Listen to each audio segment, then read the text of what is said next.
Welcome back to the So Cute Runner series. Customers are loving this. It's just a great project that can be done easily in a day. We all love those more intricate projects, but isn't that nice to have something simpler with very easy patchwork, a touch of applique that you didn't even have to trace or cut out. You just get to enjoy the journey of that combination of patchwork and applique, and boom, you have a runner. So this is the April project. They're all going to be really the same size. I like that. Once you find your special spot, you just change that out each week. Customers love the convenience of a kit. Being a professional pattern designer and really kind of colorist, I guess I would say, we have so much available to us to choose from. So I know when I look in my own sewing room, I have actually a limited amount of fabric. I always kind of have to choose from what I have. But here at Shabby, we see what's available in the whole world and we choose the best fabric. So that's a reason to grab those kits, right? We just have more resources available to us, and this is what we do. This is our career, and this is what we're good at. So kits will have all the same fabrics you're seeing, and as I mentioned, that applique will be pre-fused and laser cut. You aren't having to do any of that. We've even put your backing in there with your binding. The only thing you'll need to be adding will be a little bit of either fusible fleece or batting, and if you'd like to use the same exact thread that we did, be sure to pick up the thread set. All right, let's dive into this. I'm going to give you an option of how to make half square triangles in the corners. I'm going to give you two options. You can decide what's your favorite, right? A little bit of strip piecing and then a center square. Easy peasy. This is so beginner friendly. If you have a friend that wants to be able to get going in quilting, but they're seeing these elaborate quilts that you know are really kind of over their head right now, and maybe they're more long-term commitment, this is a great project to suggest. Half square triangles, that's this here. We have 4 of those on this block, and of course we're going to make that block again. So you need a total of 8 half square triangles.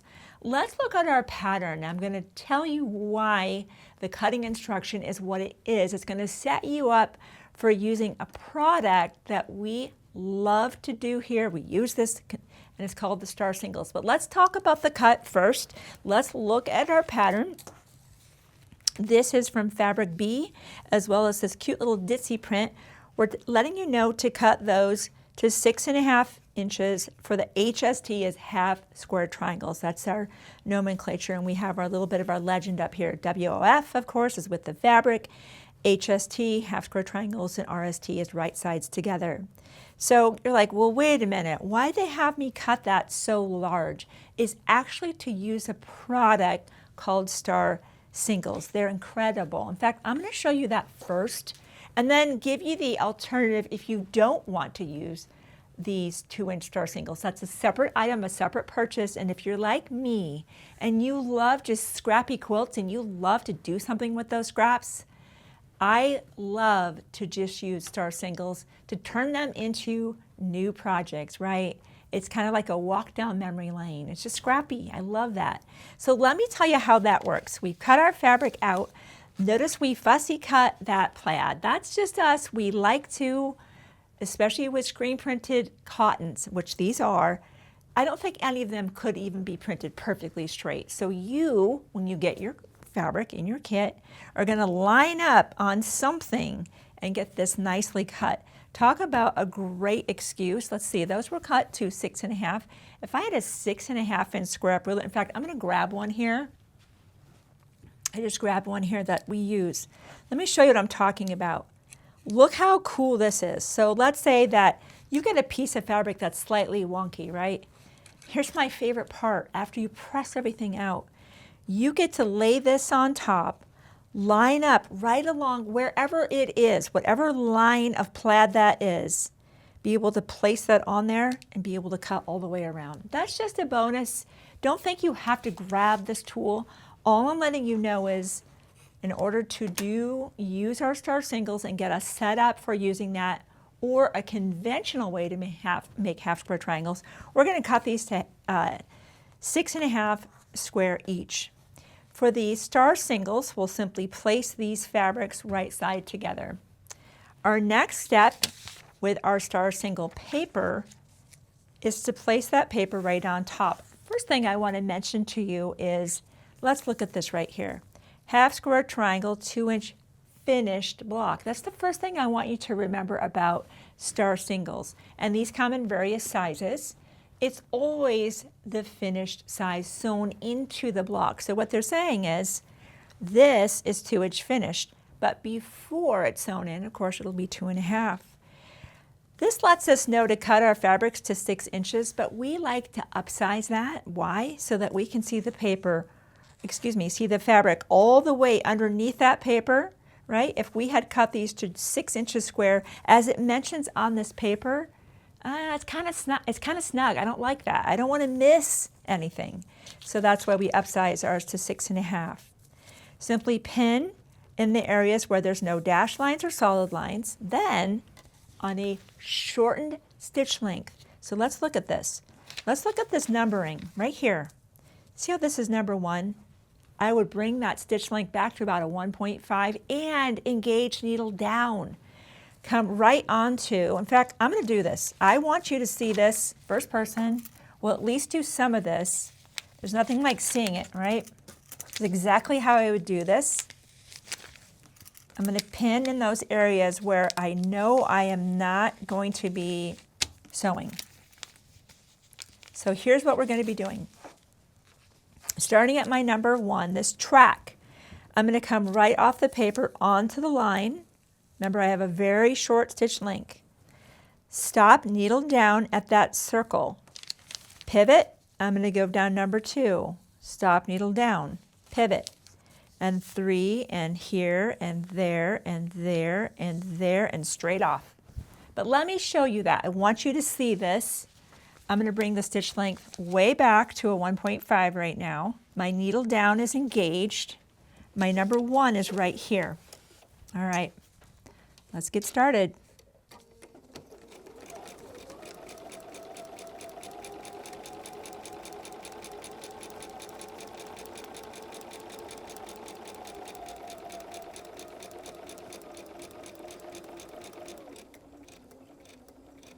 Right there, see that? That allows me to now just turn and go the other direction.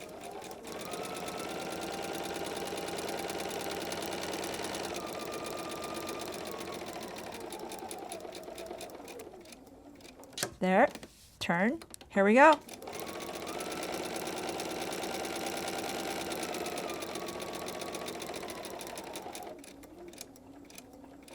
Boom.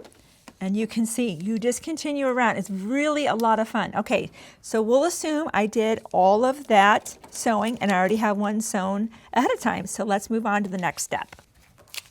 Okay, let's unpin this. Now, dash lines are what you're going to sew on. Solid lines are what you will cut on. I'm going to sew one. I'm going to actually cut one of these out, and we're going to measure that. So you and I know that if it's supposed to be 2-inch finished, that when I measure this, it should be 2.5. So let me just extract, actually, I'll just keep trimming this so you can kind of see how I would usually trim these out. It doesn't really matter what lines you cut on first. That's insignificant as long as you end up cutting on all of the solid lines. See how you can make eight half square triangles.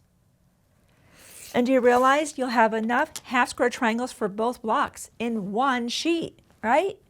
And you have this beautiful pad of all of these left over to make amazing scrap quilts.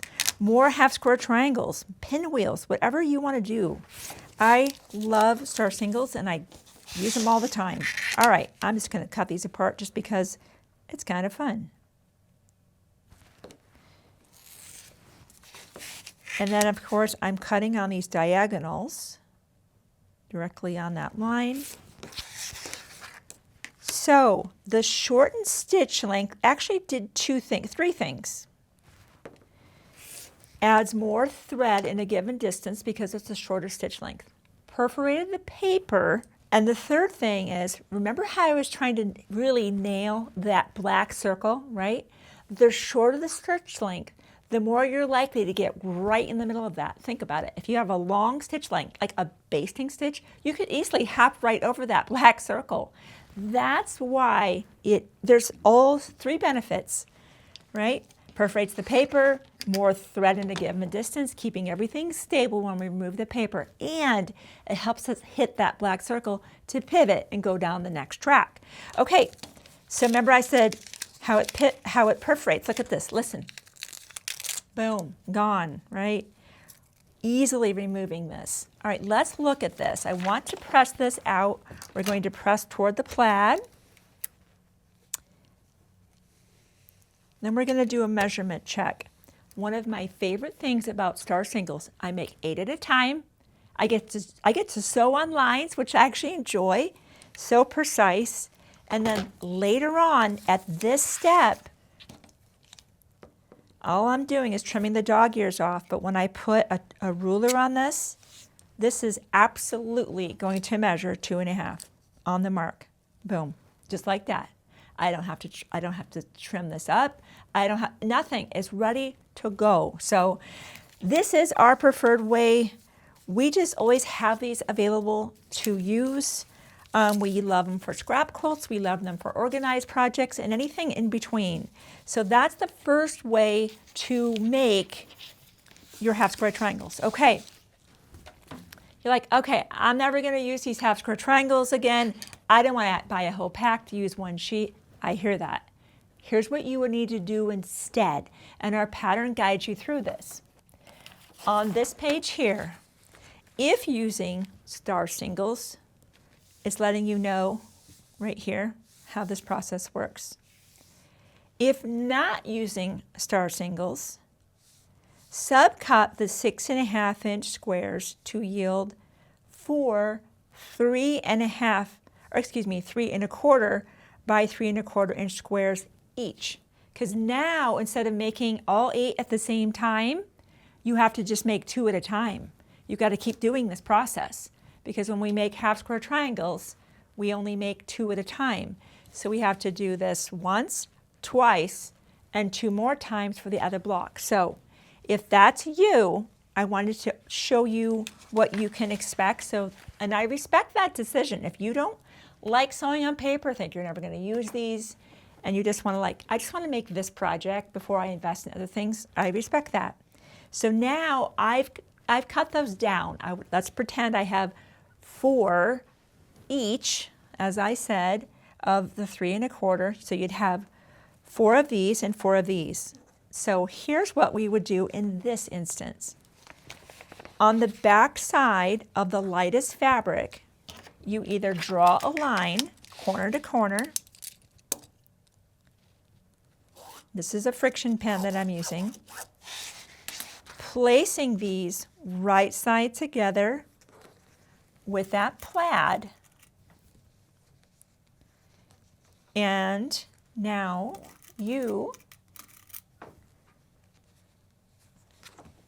that's not a very organized pen now, is it? I can do better than that. Let me get myself organized here. You need to track 1/4 inch to the left and 1/4 inch to the left of that line. Okay? That's how the pattern is showing here, and this is what they're indicating. I'm going to give you yet another option if you're working with the 3.25 inch squares. I, as you saw, very much like sewing on either a drawn or printed line. I don't like finding 1/4 inch away from a line. I'm inconsistent. So let me show you what your other option would be. Notice how with that friction pen, I can just get rid of that line in a moment's notice. Creative Grid created the seam guide. I love this. This basically, I don't think that's the right term. I don't think it's called the seam guide. It's basically helping us establish on the diagonals. Okay, I'm right on the diagonal.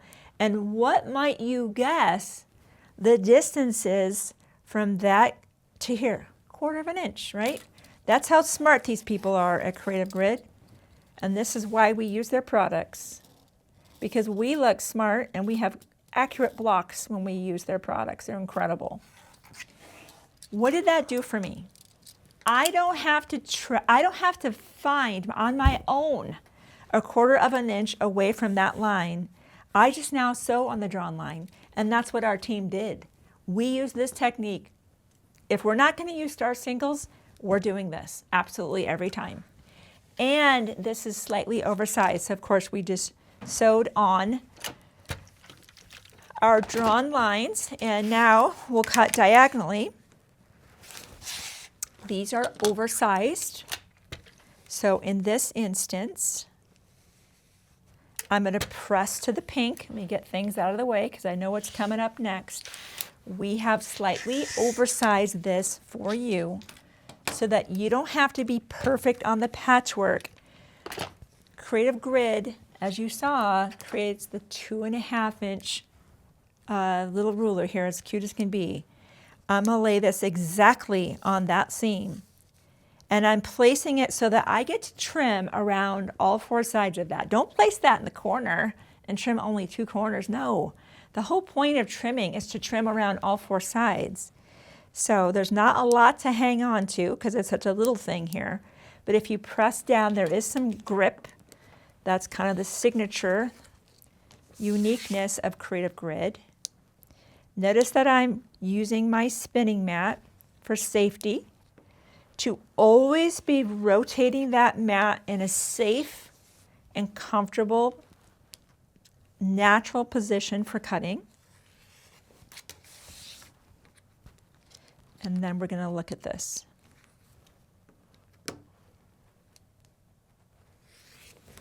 Okay, so now we have a 2.5 inch square. We also had a 2.5 inch square. What do you want to do? How you want to do this? However you choose to do that, whether you take 1 sheet of the star singles, you keep your 2 fabrics at 6.5, you use the approach I took with the paper pin, sew on that shortened stitch length, and you have 8 of them, boom, in one fell swoop, and more star singles to make later. Super fun, great scrappy project. Or you subcut them down to 3 1/4, place them right side together, do this technique, but then you need to trim them up to 2.5. However you get there, for each block here, we will need to have, as we see, a total of 4. So let me put those aside for now, and let's move on to this easy peasy strip piecing. We all know about strip piecing, right? 2 fabrics right side together, so your 1/4 inch seam allowance, we're pressing toward the blue, just like that, right? Press down, and we're subcutting those, and we're cutting those into our little sections here. And now you're just literally placing these pieces together, right? We already know we're going to have our pieces over here, and the block. We have our centerpiece, so we're just going to, right, imagine that we have 3 more of those, okay, on those sides. Let's talk about sewing these rows together. Obviously a good solid 1/4 inch seam allowance. Great time to use the seam guide. I use that consistently. Helps me track that 1/4 inch seam allowance. And of course, if you have these here, you're just going to have one on both sides. Be sure to pay attention to your pressing instructions here. They're letting us know on that top row that once we sew this together, it's like that, we're going to pin and pin, just like that. So our 1/4 inch, pressing toward the middle, same thing on the opposite side. Our middle row, pressed out, bottom row, pressed in, sew it all together, right? And let's look at the back of that. That's what our project looks like from here. Then your side borders go on, your top borders go on. But the lesson today really was, what are my options for half square triangles? We all know how to strip piece, but I've seen people struggle with half square triangles. And that's why I wanted to kind of bias our time today to focus on that. All right, we all know that you're going to make 2 of those blocks. And then the fun part about the center, right? You get to look forward to that touch of a little bit of applique. We have our light pad. Boy, I'll tell you, the company that we're getting these from is really having a challenge keeping these in stock. People love the light pads, the 1 and 2 in particular. And so if you go to the website and they're currently out of stock, we're trying to leave a list there where you can sign up. And that way, as soon as more come in, we're letting you know. So don't get discouraged. If it's not there, there's orders coming in all the time.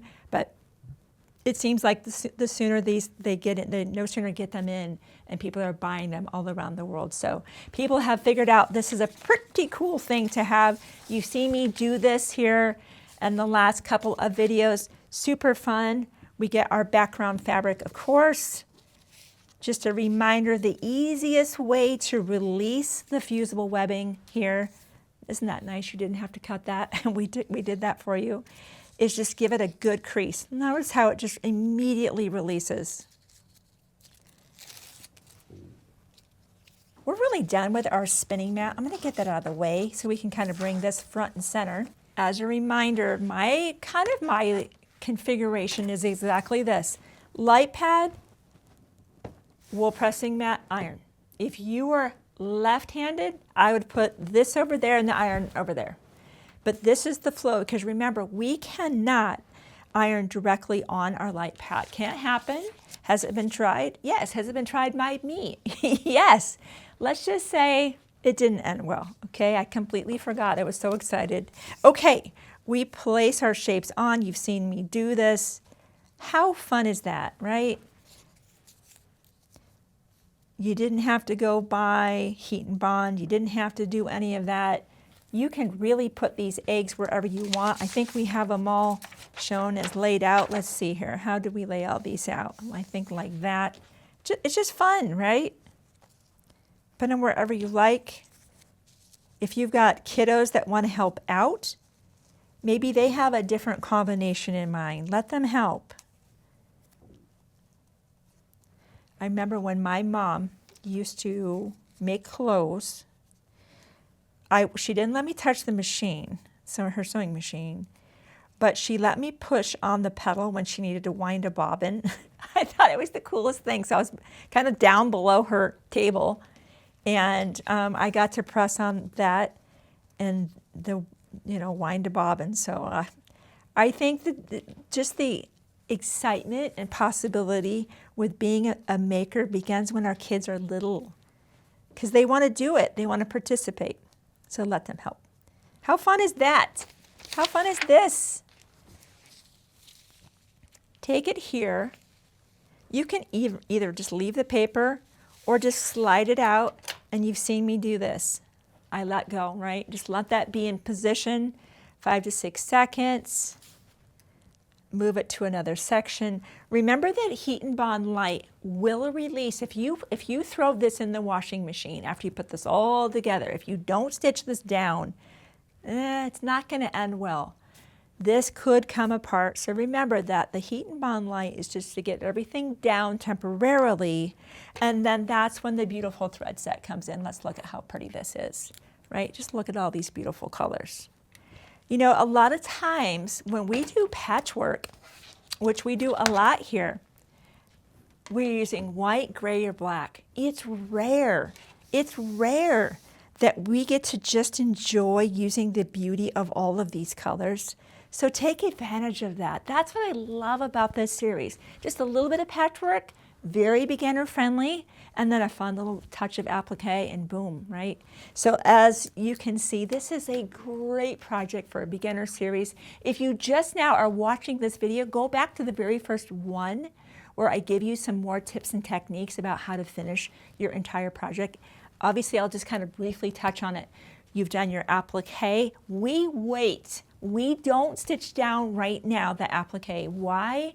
We love to sew our center to our 2 patchwork blocks, add our borders so that our top is done.